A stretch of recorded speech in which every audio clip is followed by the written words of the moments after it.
I'm Lipkins. I'm a success strategist, entrepreneur, and author of A Woman with Vision, How to Achieve the Goals and Dreams That God Has Given You. And I'm on Chasing Dreams with Amy J.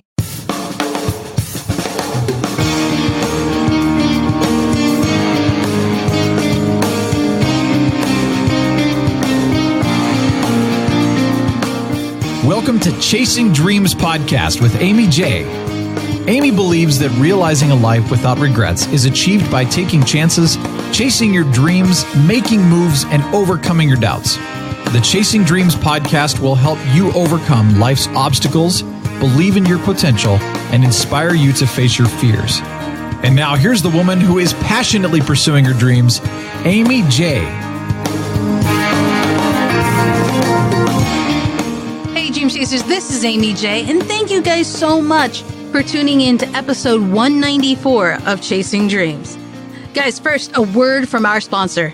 This episode of Chasing Dreams is sponsored by our 2019 Fundathon supporters.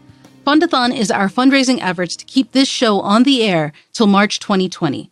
To do that, we need to raise $13,000, and we're on our way, but we still need your help. If you'd like to donate, please visit amyj21.com/donate. And Dream Chasers, two things I want to remind you of, whether it's for us or another charity or cause you want to support. One, it's not the size of the donation that matters. So if you can't donate a lot, think nothing of it. Know that I appreciate the $12 donations just as much as the other donations, because I know that's your lunch money. That's your money to go see a movie or go out. So regardless of how much money you can give, your donation is important, and I thank you for your generosity. And two, please don't wait for someone else to help out. You can't control the actions of others, only your own. We can't reach the goal without your help. Again, if you'd like to support us, please visit amyj21.com/donate. And to all those who have donated so far, thank you. Guys, we are wrapping up Mental Health Awareness Month with another fantastic dream chaser who is doing amazing things, who is helping others. And in this episode, she drops truth bombs every other minute. Honestly, it was a fun recording. I think you'll enjoy it. Get your paper unless you're driving. It'll be on the show notes page, but you're going to want to check this out and you're going to probably want to take notes. I'm talking about Lipkins. She is a success strategist, vision board extraordinaire, and now author of her brand new book, A Woman with Vision, How to Fulfill the Goals and Dreams God Has Given You. After 10 years of doing sales, training, and consulting, L'Oreal left her corporate job to teach women how to elevate their mindset so they can actually execute their goals. We're talking about getting your mindset right, all very important things, and one I think and can't wait for you guys to hear. So check it out. Hey, L'Oreal, welcome to the show. Thank you for having me. Hey, I am so glad you reached out. And, once I learned about what you were doing, I was like, yeah, of course you have to be on the show. We have to talk about this. Now, we talked about vision boards earlier in episode 105 with Lucinda Cross. And so, you do vision boards and you teach vision boards, but you had a saying that really caught my eye in having this conversation with you that I was like, I really want to talk about this and see where it came from. And the quote was, and I think it's on your social, it's either your social or your website. I can't remember where I found it at the time, but it said, adopt an abundance mindset. And I was like, yeah, silence. I was just speechless by it because, it's you don't hear a lot of people talk about looking at the glass half full, right? It's always, woe is me. And it's a natural thing. I mean, you hear about the negative stuff everywhere, right? Whether it be the news, people complaining, the listening ear you lend to people. It's never, because I guess people think it's boasting, but talking about the positive, talking about abundance, I think it's such a twist. It's a twist on normal thinking that I was like, we got to talk about this. Like, what? Why? What? Especially when you said, it's on your website, that you started doing vision boards, you tried it, and it didn't work. Mm-hmm. And I'm like, you tried it. Hold up. You tried it. It didn't work. And then you didn't just give up. Like, that's the thing. For 10 years, you've found a way to make this work. And so, with all of that together on top of the abundance, I was like, all right, let's talk about this. First of all, the abundance, thinking. Is that something that you've learned has changed how things happen for you? Yeah, I'm a big believer that you get what you think about. Mm-hmm. And so I think you're right. I think we have a culture where being the victim is, and this is going to be counterintuitive, there's a sense of power in being the victim. Because when I'm the victim, I don't have to take ownership for my life. Mm-hmm. I don't have to take ownership for my results. And even if I'm not getting the results that I want, if I can blame someone else, that means I don't have to change. And so that's really where it comes from. And plus, I did sales training and consulting for 10 years. Mm. So I worked with a lot of people who they lived in victim mindset. And so I know from coaching thousands of salespeople and hundreds of entrepreneurial women that you can't be the victim and win at the same time. And so that's deep. That's deep. And what I love about what you said, there's a power in that. And we don't realize that. We don't recognize that. We don't call it for what it is. And you're right. You're absolutely right. And this isn't to minimize anyone who is a victim. All right. So please don't panic about that. That's not what she's saying at all. But I think you're absolutely right. There is, right? The moment you hear that woe is me from somebody, people are like, you're focused. Yours is important. Your story is important. And it is, but there's time and place. But you also know, I think we all have had a before, right? We've all had a struggle. And I really focus on where you are right now is just a point in time. It's not the end. And so I think by really shifting your mindset, I think that's where a lot of people struggle, is that shifting and elevating their mindset to align. And so you mentioned about, the fact I did start doing vision boards 10 years ago. And you're right. My first vision board, it didn't quote unquote work. But I think I did it the way a lot of people do it. Went to the store, cut out a bunch of pictures, posted them on the board, and that was it. And we think all of a sudden that we're going to manifest this dream world. That's just not the reality. And so I really teach a different process to creating a vision board. But more importantly, I teach the mindset. And I always tell people, you don't manifest what you want. You manifest your mindset. So if you're not getting what you want, it's because there's a mindset, either subconscious or conscious, that is preventing you from growing into the person that you need to be in order to get the things that you really desire. So, I mean, you just, all right, we just started and you're already dropping nuggets. I mean, let's talk about the fact that you said, it's a time and a place, right? It's a moment in time. And the one thing about victim mentality is you don't have to live there. Absolutely. Right? How often do people do that? And it's tough. It's hard to get around that. And so for you to attack not the what is the saying? Don't attack the problem, but attack the symptoms. There's a saying like that. Right. You know what saying I'm talking about? It's one of those where it seems like you're getting to the root of the problem and not just the superficial, what people can see. Right. And so that's it's interesting that by doing that, you saw a difference, I'm guessing, in the 10 years that you started working on this. Absolutely. So obviously, I have a process that I teach with the vision board piece, but I also realized that it wasn't just the vision board, right? So I'll see, we create a vision board and we think that's it. But honestly, in order to achieve your goals, whatever they are, the vision board is the least important, right? It is the last step. And I'll find a lot of people start with a vision board. And I'm like, okay, but what is your vision? What do you actually want? What is your clarity? How do you define success? And they haven't done that. They just started cutting out random pictures. And I tell people, if your goals are random, your life will be random. I'm sorry, say that again. Say it one more time. If your goals are random, your life will be random. So I teach them about leverage and alignment and about getting clear about what you want before you ever cut out a single picture. And so I think that's the difference in it.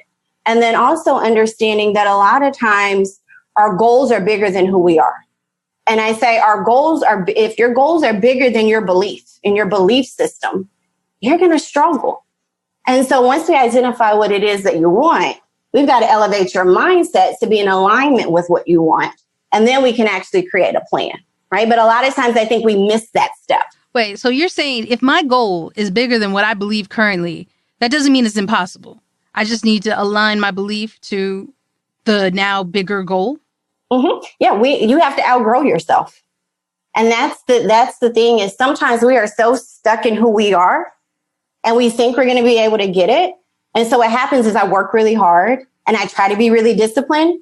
And it's what I call the goal setting trap. So the goal setting trap says, I decide on a goal. I create a destination. I start taking, and I get really motivated. So I start taking action. And you and I both know people start taking action. And that lasts for maybe 3 weeks, maybe a couple months if we're lucky. Then they get distracted. And a couple months goes by and they look up and half the year is gone. And they're frustrated and they start all over. And I said a lot of times why that happens is you're trying to accomplish a bigger goal with your current mindset. And you can't do it. You have to outgrow who you are in order to achieve what you desire. So what do you tell people? Because, right, there's a thing where let me put it out in the universe, therefore it will happen, right? You've heard that, right? Let me put this out there in the universe, therefore that's all I got to do. So for people, because it sounds like the same thing of people cutting out things and putting it on the board, say that is putting it out into the universe, therefore it will happen. But people who are famously using vision boards like Lily Singh, aka Superwoman, and Lovey Ajayi, who are also putting things out in the world, and doing the work for it, right? That's the difference, I think. But what are you telling people who are like, what do you mean I have to change? I can do this without changing. What's the response to that? If that was the case, you would have already done it, right? That's the reality. So a lot of times we hear things like the law of attraction. But the law of attraction, you also have the law of action. And those go hand in hand. But we get hyped up about the law of attraction, the law of attraction, the law of attraction. And we don't talk about the work that goes on behind the scene. And yes, I think you have to put it out into the universe and say, this is what I want. This is what I desire. But you can't just sit back and expect it to show up. The action is what puts you in position to actually attract those things. And then not only attract it, but to keep it. Right. And so I don't want to get something that then I'm not prepared mentally, physically, emotionally to be able to sustain. And so there's that action that prepares you to maintain whatever it is that you're trying to attract. I think you're absolutely right. All right, let's get that out there. I think you're right. I think oftentimes we see the end result and people think it's just magic. It just happens, right? But as Beyonce's new documentary shows, it takes work, right? It takes work. And people are like, hey, overnight success. She's amazing. She snapped her fingers and that's how it happened. That's not what happened, y'all. You didn't watch the documentary if you think that's what happened. You didn't watch it if you think that's what happened. But, we only see with social media and the advent of that, people are going to start thinking I'm like anti-social media. That's not the case. But, because we always talk about this, it only shows the positive stuff. Right. So would you say that social media is in its own way a vision board for people? It could be. But I think it's more of a dream board. Right. Whoa. What? Wait, what's the difference? So that's the thing is a lot of times people say, oh, I've done vision boards before. And I'm like, really? What did you have on it? Or what did you accomplish as a result? And they realized that they had a dream board, not a vision board. Right. So a dream board, I'm putting, the house in Hawaii, the Bentley that I want to have and all, everything I desire. And there's absolutely nothing wrong with that. But if you don't know what you're doing today, that's not going to happen in 5 years. And so when I teach my clients, I say, you can have a dream board of where you want to be 5, 10 years from now. That's fine. But your vision board should be, what are you committing to do? Not what do you want? What are you committing to do this year? So when I have my clients looking at their vision board, it's not some cute collage of random pictures. It is a roadmap of things that they are checking off. They're putting done dates and they're working that map. And if you do what you need to do this year and you do what you need to do today, 5 years from now, you can have all of those things that you desire. But a vision board and a dream board aren't the same. And I think so with that being said, I think when we look at social media, that's one of my pet peeves is hashtag goals. I'm like, oh boy, that is not a goal, right? I think social media has created a dream board of what we want and not necessarily a vision board, not necessarily how I define success. And I think sometimes it messes with people's vision because they're not clear about what they want. They're clear about what Amy has or what this person has or what they're doing. And therefore they're not in their lane.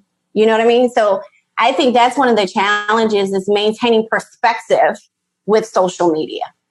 So one of the things you say often, and you said it here, and you have it on your it's on the interwebs, as you having said it, is you manifest your mindset, right? Mm-hmm. And one of the things you've said is, when you putting a vision board together the first year and not it's not that it didn't work, you just didn't achieve it yet, right? Mm-hmm. And you took a step back and you reevaluated, and you came up with these I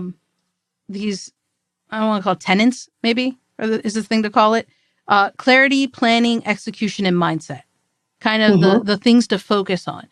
Can you talk a little bit about each one and why it's important in working with a vision board and not a dream board? Yeah. So the first piece, like you said, is clarity. So what I discovered in my own process and working with clients is that goal setting trap. People just kept getting, caught in it. Mm-hmm. And the first thing that I realized is that was because they lacked clarity. They didn't know exactly what they wanted. They didn't know why they wanted. They didn't know where they were, and they didn't know how they were going to get there. And so I always tell people, if you don't know what you want, it's impossible to get there. And so a lot of times people are setting these either really ambitious goals, or they're so vague that they don't know where to start because they haven't given themselves a destination or a target to hit. Mm-hmm. And so I really work on getting clear first. The second piece is then creating a plan. And I find people either tend to over plan. So they create a plan, then they recreate the plan, and they recreate the plan because they're trying to get it perfect, or they just get an idea and they run with it. And so I really tell people, no, you need to create a plan. If you get 70% of the way there by working backwards, figure out where you want to be. Let's put the steps backwards. If you can get like 70% of the way there, then you start. So let me touch on that real quick. When you say plan, are you talking about a plan for the overall board, or are we talking for each part of the board? For each goal. Okay. Right. So I'm not a big believer in, I was talking to a client and she said, I bought this journal and it had 12 different sections to it. It was a goal setting journal, 12 different sections. And you were supposed to come up with 3 goals for each section. I said, that's 36 goals. There's no way you're going to get 36 things done in a 12-month period. Not well, at right? least. Not right. So the plan is, what's the plan for the most important goals that you're focused on? So I think between 10 and 12 for the average person is all you can handle that are big goals. And the way I define goals is a bit different as well. Mm-hmm. So it's not necessarily for the board, it's for the goal. Then the third step is then you have to execute. I say execution is the secret sauce. There is no substitute for doing the work. You can't outsource it. You can't delegate it. There's always a piece that you have to do where the rubber meets the road. Wait, you're saying I can't just get Joe Schmo on the interwebs to do the work I don't want to do? Well, depends on what the work is, right? Because there are certain things mm-hmm. that I can delegate, but there's also certain pieces that I just have to do, mm-hmm. right? And so, like, for example, when I was writing my book, I delegated some things. I delegated the editing, but I had to write it. And yeah, I could have got a ghostwriter and all that, but there was still work for me to do. You can't avoid it, I think, is right. The bottom line is like, otherwise it becomes somebody else's dream. Exactly. Right. Yeah. You got to get out of neutral. And I think sometimes people are like, well, I don't know where to start. Just start. Starting is better than just sitting. Right. We can always course correct. And then that last piece is the mindset. Mm-hmm. And really changing your mindset and saying, okay, if these are my goals, if these are my visions, if this is what I'm working towards, who must I become in order to make that happen? So it's interesting you say that. Who must I become? Is this going back to what you were saying about how we need to grow outside of who we are now in order to mm-hmm. reach those goals? Absolutely. Right. And this is one of the things I said in the book. And it was one of those things I was typing. I was like, should I not? But this was like an aha for me. Once I kept going through this spiral, mm-hmm. like personally, I had to come to the realization that who I was today was not capable of accomplishing the goals that I put down. And that's kind of like, because we live in a society where people are like, just be yourself. Who you are is enough. Now, I think your personality, your core values, you keep. But there's some behaviors that I have. There's some tendencies I have. There's some personality traits I have. There's some habits that I have that I need to change if I'm willing and if I'm serious about hitting my goals. And I think sometimes we don't realize that. And so it's this constant evolving of who we are in order to accomplish what we want. Again, at my core, I'm still the same person, Mm-hmm. but my beliefs have to change and my behaviors have to change if I really want to accomplish those things. I'm glad you said that. I'm glad you put that out there, because one of the things I say, is you are enough. People are enough. Who you are is perfect. And I just want to put some clarity with what I say and what you just said. And, I'm glad you said that, because it's true, right? People are enough for who they are. You don't have to change your core values. And I love the distinction you make with that.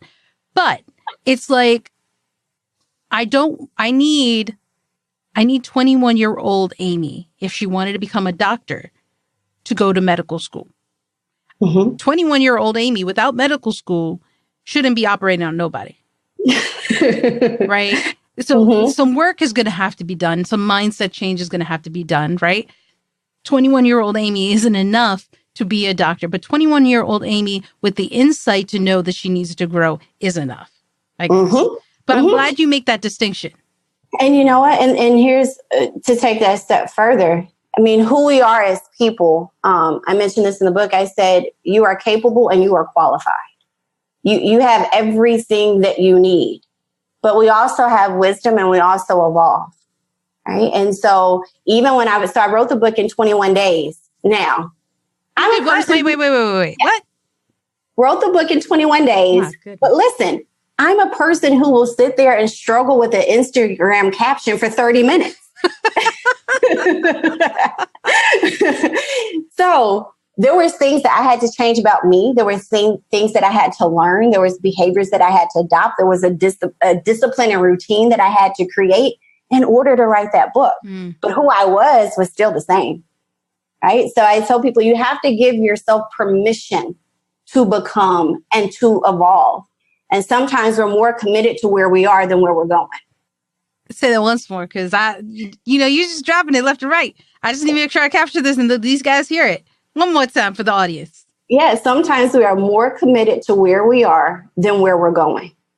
And the thing is, even if we don't like where we are, sometimes we're more committed to it. Ain't that just the truth? Okay. So there are some people who will just be, they want a change. They want to do all this stuff, but they will be contradictory just for the sake of being contrary. Just to be contrary. And it's like, hold up. Do you want this or do you not want this? Right? There's no need to double down here when we're telling you can get to where you want to be. You just got to do X, Y, and Z. And I've never heard a more true statement today than that. And I think to your point, that's why I made the distinction on that vision board. That when I tell people when we create it, this is not what you want, it's what you're willing to work for. And I'm okay with you saying, L'Oreal, if I'm honest with myself, I'm not willing to put in the work for that. Okay, let's take it off. But I'm not going to be more committed to your goals than you are. Okay? And I think... One more time. I'll just... Go ahead. I mean, it's your fault, really. Yeah. So I'm not going to be more committed to your goals than you are. And sometimes that's what people want in a coach. Like, I want you to hold me accountable. You have to learn how to hold yourself accountable. My goal is to push you to the next level. My goal and my job is to help you see the blind spots, to be a sounding board. But you've got to hold yourself accountable because these are your goals. Yeah. And again, but I think people sometimes misinterpret what a goal is. A goal is not a wish. A goal isn't, a new handbag or all of these things. Goals are things that move you forward. They move you forward. I'm enjoying this conversation a lot because there are a lot of things that you're saying that are just, I'm sure, going to resonate with people because you're right. Nobody else should be more invested in your dream and your goal than you. You can't expect other people to work harder for something than you. If you aren't going to work the hardest out of your team to get to what you want, and it's your team, then you need to reevaluate. And I love the word you used, invest, right? Because I think there's three things you have to be willing to invest: time, money, and energy. And I say, I can tell how committed you are by how much time, money, or energy you've invested in achieving your goals, whatever they may be.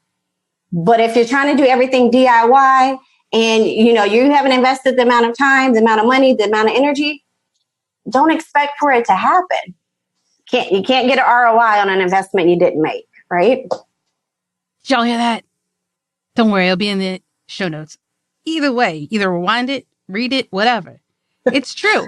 It's true. And I think it's a struggle we make, right? We try these things because here's the other thing, right? Because we've hit a lot of good points on this and the fact that we should be putting goals we're willing to work for, right? One. But then there are those that we put on there, we work for it, and it's not the lack of work, but we fall short. What do we say about that? What happens when you fall short because of life, because of circumstances, because it doesn't work out, and there may or may not be a back or another solution, right? Because one thing could be, let's take this one for example. I guess people sometimes put a goal of having a child. Biologically, it's not possible. So I would say, hey, alternatives, in vitro, alternatives, artificial insemination, if that's a different one, I don't know. But other is adoption, right? These are all alternatives that people could be thinking for that goal that they have. But what happens if for whatever reason, those aren't options? How do you advise or coach people when it comes to a vision or a goal that they have that may not manifest itself? Yeah. Well, I think you hit on something that sometimes it doesn't manifest the way that we want it. Right. But it doesn't mean that it didn't manifest. So I think that's a bit of a distinction there. But let's take something maybe even a little bit lighter where I set this goal of hitting a financial goal or buying a home or whatever it might be, and I didn't achieve it. That's okay. Right. I think the important piece is learning how to course correct. And a lot of times when we set a goal and we don't achieve it, we get ticked off, we get discouraged, we get disappointed, and sometimes we stop versus evaluating why it didn't work and then going at it again. And so I say failure is the best teacher because it will always give you the feedback that you need. And so I've set goals before that I didn't achieve the way I thought I would. I learned from it and then I course corrected and I got there, and I may even got further by learning to fail. But if you're not willing to fail, you're probably not willing to win either. Right now, on the other side, on those things that are more personal, right? Like the example that you gave, I think is just looking and being open to different options. Yeah. You know what I mean? Yeah, no. And then it opens a different perspective. So like one of the things I talk a lot about is thinking in terms of and versus or. Right. So I'll give you an example. So I have a 2.5-year-old. And so I'm like, okay, well, I can either do this or that. But when I do that, it limits a whole lot of things. When I say, okay, I need to figure out how I'm going to pick him up by 6 and do this interview with Amy. Now my brain thinks of opportunities versus one or the other. And I think that will help a lot of people saying, okay, if it doesn't manifest exactly the way that I want, or it doesn't come the method that I want, how do I adjust my perspective? So what's awesome about that is the two things that I pull from that. One, the point you make about it not manifesting in the way we want them to, right? Even for the heavy example of having a child, it may not be the way we wanted it. We try these other alternatives. I named a few. Hey, there's still fostering, right? There's other things that may, and kind of realizing it may not come in the form you want, right? Nephews, nieces, adopted kids, whatever. Things can change how we have it. It's just probably not in the pure form of what we wanted that goal to be. But really, what was the goal? The exact form or the substance beneath it? The second part, which I love of what you said is, and it goes back to a little bit about what we talked, that and or mentality. We talked about, I believe we talked about it on the show, not off the record. I believe it was on the show. We talked about earlier how having priorities, having that pressure of how do I do both? Where there's a will, there's a way. You found a way, right? And it also goes back to abundance mindset. Yeah. Right. So a lot of people say, well, I can do this or that. Well, no, you need to figure out how you do that, this and that if you desire both. Now you start thinking of ideas and you have abundance versus lack and limitation. And it just changes the way that you show up and it changes what shows up to you. Absolutely. So why do you think it is that people go immediately to this or that versus this and that? Is there, in your studies, in your work, have you seen something that kind of lends towards why we automatically kind of lean towards the or versus the and? I think it's just, I don't have any scientific research. Yeah. But my thinking is we're always forced to make a decision. Right? We're always, it's either A, B, C, or D. Right. And so I think that's just our thinking. But I think a lot of us are also indoctrinated to think in lack and think in not having enough and thinking that you have to sacrifice something in order to get this. When the reality is there's more than enough out there for you, whatever it might be. And so if you can just make that shift and thinking, how do I think abundantly? Then you open up yourself to a whole new world and you see things from a totally different perspective. And it's amazing because people will miss out on opportunities because they're so focused on lack, this or that. And the other person will see a world of opportunities because they're living in the and. As you were talking, one of the things that kind of struck me as an analogy, and it's a stretch, guys, work with me on it. It's, how life is like multiple choice question. And we're so used to radio box questions where you can only pick one, when truly life is more of check boxes, select all that apply and are applicable, right? Because we're so used to it. I was having flashbacks to law school and how the questions would be like, pick all of them, select those questions. But, that's a specialized school. But in grade school, middle school, grade school, college, post-college, right? It was all one option. Select the best option. How often did we hear that, right? Is like, and your heart just goes, it just starts speeding up when you're like, I got to make a choice. And it's like, I need you to be Samson here, guys. And not Samson, Samuel. Be Samuel and find a way to make it work. Yeah. And I'm like D, all the above. Can I pick D, all the above? Well played. Yeah. Yeah. And then it's interesting. I didn't realize that and or mentality. You're right. Oftentimes our initial gut is I can only have one, right? When the truth is, like, if you get the metropolitan flavors, the Neapolitan flavors, vanilla, chocolate, strawberry, and you're like, oh, I got to pick. No, that's the beauty of the Neapolitan, guys. Select it all. Just scoop it all up. Yep. Get all that ice cream. See, and then when you asked me pizza or pasta, what did I say? Both. Yes, you did. Which touche, because, and that's in reference to her behind the scenes interview, guys, which is on YouTube. So check it out there. But it's interesting that that's the case. That is, when you think about it, right? Even that, the and or goes to the abundance, like you were saying. It is that mentality that we need to think things differently. And so for these people that you've worked with, your clients, your customers, your friends that you've kind of talked to this about, what has been the turnaround for that? I mean, you've worked with these groups. Like, has it significantly improved when they kind of work through it this way? Yeah, so one thing, the best, I'll say one of the best examples that I can give is I had a friend, is actually a friend who became a client, and she was at this turning point where she applied to medical school right after college, didn't get in. And so she became a teacher, taught for 8 years, and she wanted to go back to school because ultimately she wanted to be a NICU nurse.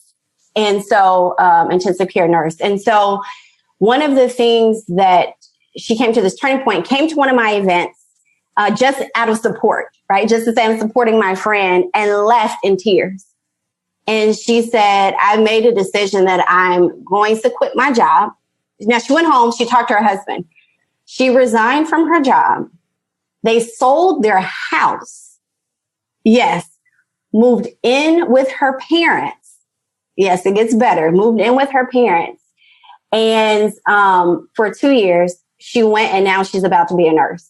I mean, right. Now, you guys can't see my face, but it went through a range of emotions just then. Wow. Now they're not all, those big type of life changes. But when I saw her recently, she said, thank you.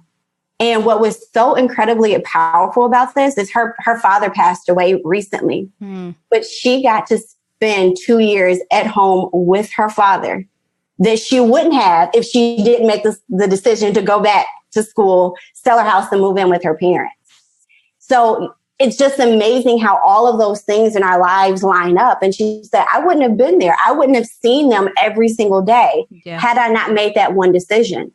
And I think sometimes we make things way too complicated, and we have to realize you're one decision away from changing your life. And people say, well, Ariel, I just feel stuck. So you're not stuck, you're comfortable. And there's a difference. And once you own that you're comfortable, because getting unstuck is pretty easy. You just move. You make one decision. Doesn't have to be a big one. Just one decision. Then life starts rolling and you start building momentum. And a lot of people aren't building momentum because they're not making a decision. But you're one decision away from changing your life. I mean, I resigned from my corporate job. We didn't talk about this, but I did sales training for 10 years. I was making multiple six figures, was about to buy a local franchise, and walked away. Was it tough? Was it scary? Absolutely. But there's always something bigger and better on the other side of making that decision. And so I would just encourage you all, if you're thinking about, what do I do? Okay, I've heard all this stuff. What do? I would say get clear about what you want, and then decide who you must become in order to achieve it. And then start making those small decisions every day, and you will get there. I mean, I was going to ask the question. Sorry. You already jumped into the question, I guess. I mean, let me go ahead and ask out of formality. Maybe you'll change your answer. So, Lariel, what is one thing you would recommend people do today to chase their dreams? The first thing I would say is get clear about what you absolutely want and not what you think you deserve. Because that's one of those things. Sometimes when I ask people, what do you want? They kind of hesitate, and you can tell that they're dumbing down what they really want. And I say, no, get clear about what you want, not what you think you deserve. And if you can write that down and you can say, I'm 100% committed to making that happen, everything else becomes infinitely easier. But a lot of times we're not 100% committed. We're like 5% committed. And then we started figuring out the how and start doing. And we realized, man, I wasn't really as committed as I thought. So get clear about what you want and decide that you're 100% committed to it. Then everything else becomes infinitely easier. We could go on and on, guys. Unfortunately, we don't have that kind of time. But, I have just enjoyed the heck out of today's conversation because it was just truth bomb after truth bomb. I mean, it was honestly, y'all gonna have to either listen to this episode again or read the show notes. You don't have to do both. Just do both. Because I think it's true. I think everything you've suggested, and especially as we're in the second quarter of 2019, it's never too late to change. And I think what Lariel said as the one action everyone should take, whether you're in the middle of your dream or the beginning, it's time to get clear about what you want and not what you deserve. Because I think the distinction she makes is very important. So Lariel, thank you so much, honestly, for reaching out, for coming on the show and just dropping knowledge after knowledge to our audience. It's really appreciated. Thank you. Yeah, I could go on and on and on, but I've had a lot of fun being on today. And guys, that was Lariel. Was I wrong? Wasn't she awesome? Just dropping knowledge left and right. And so you guys can find all of that over on the show notes page, including the links we mentioned, as well as a behind the scenes interview we did with Lariel for you guys to get to know her a little bit better. and that's on our YouTube channel. But the link to get there is on the show notes page. So go over and check it out at amyj21.com/episode 194. That's episode 194. All right, Dream Chasers, until next time, when we continue the countdown to 200, keep chasing. Thank you so much for listening to Chasing Dreams. Amy would love to connect with you and hear all about your pursuit of chasing your dreams. Connect with her on Facebook, Twitter, or Instagram via @ChasingDreamsHQ. Or you can find Amy on Twitter @AmyJ21. That's AIMEEJ21. Be sure to visit headquarters over at ChasingDreamsHQ.com for more inspiration, motivation, and resources to help with your own dream chase. We hope you'll join Amy next week, and until then, keep chasing.